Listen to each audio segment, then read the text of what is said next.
What's up guys, it's Sidhe here, and today I'm going to be bringing you my Rugby League 1, yes, Rugby League 1 review. And today I'm going to be doing this over some Rugby League 1 gameplay. It's the Knights vs the Dragons. I'm not going to tell you what the final score is, I'll just let you watch it.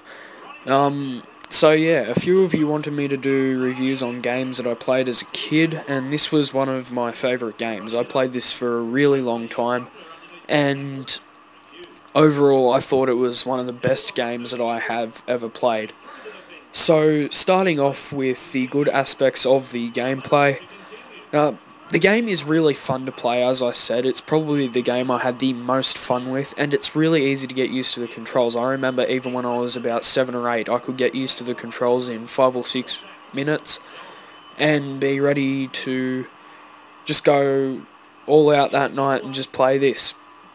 And that's because it was a really fun game. Sorry about sounding weird, I've got a cold, it's a pain in the ass. In the game there is, the movements of the players are fairly quick. If you want him to change directions, he will change really quick, which is, I think they may have overdone it slightly, but it's much more realistic than the Rugby League 2 version of changing directions, which is trying to control a freight train. The AI is fairly smart once you play on the higher levels, such as Seasoned and Legend. They are definitely the hardest things to... the hardest difficulties to play on, and the AI on the other team is probably the smartest that you would have come across when the game came out. The game is fairly difficult once you get to the higher levels, as I said, but it allows you to pick up skills and learn how to counter what is brought to the table by the higher difficulty teams.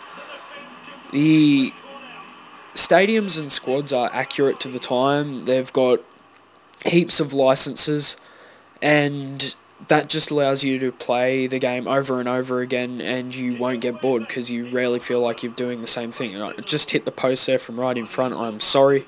That was a shit kick. That was the first game that I have ever played of that in 5 or 6 years. Gotta move this along quickly. The kicking system is the best out of any Rugby League game, or any rugby game as far as I'm concerned. It is absolutely awesome. The kicking distance is perfect. The chasing system, excellent. And the bounce on the ball is always realistic, which is something that you don't see very much. So moving on to the bad aspects of gameplay, the passing is pretty poor. You'll find the ball just floating out of dummy half sometimes, and the hooker rarely passes the ball out of dummy half, which it really isn't true to his position, which is slightly off-putting sometimes, but it's not a game breaker, and really it doesn't have that much impact on the gameplay other than the fact that sometimes you'll have some really shit player passing. And the graphics are pretty poor, even for coming out in 2003. The faces are pretty much 2D and they're just flat, so yeah. One other bad aspect that I had, what was I going?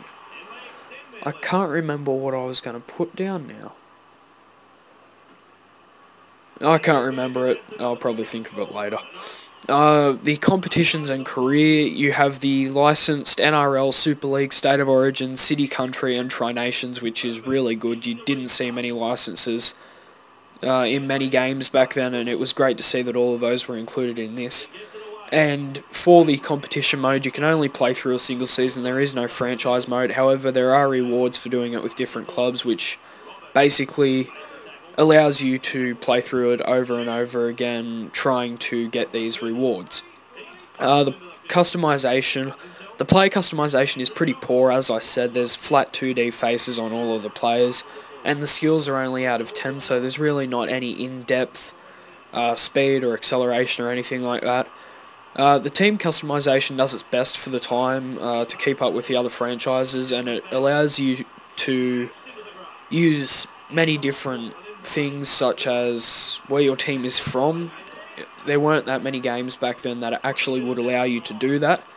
and you can mix a team together from scratch or edit existing teams, which it was pretty common in the time, but it was just great to see it in a rugby league game.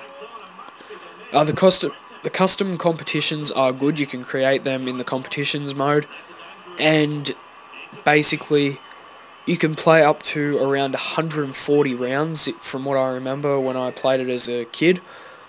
That was, if you were playing with mates and they were over for, say, 4 or 5 days or something like that. I know it's a bit over exaggerating, but you could play an entire 140 round competition, and it would be extremely fun with all of your friends. You'd be trying to, say you'd have different teams, you'd be trying to beat each other, and it would just make for a great time.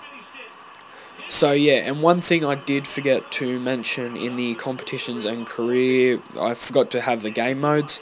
Basically, the game modes are, you've got the single competition, you've got the single game, and that's about it. So it's pretty lackluster in the game modes department. However, as I said, it's fairly good for its time.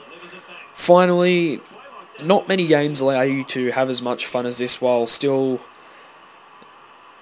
keeping a realistic touch to it like this game does. So it's up there in one of the best from its time, and it's great to play with friends and family. So overall, even today, I'd give this game a 7 out of 10.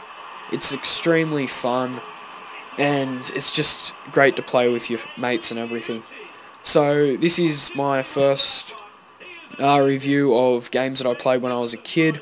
Thanks for watching, guys. There is a special thing coming up just after this. Sorry for the poor quality, but I know a lot of you will enjoy it anyway because you probably haven't seen it in a fairly long time. So until next time, guys, I'm HJ. Goodbye.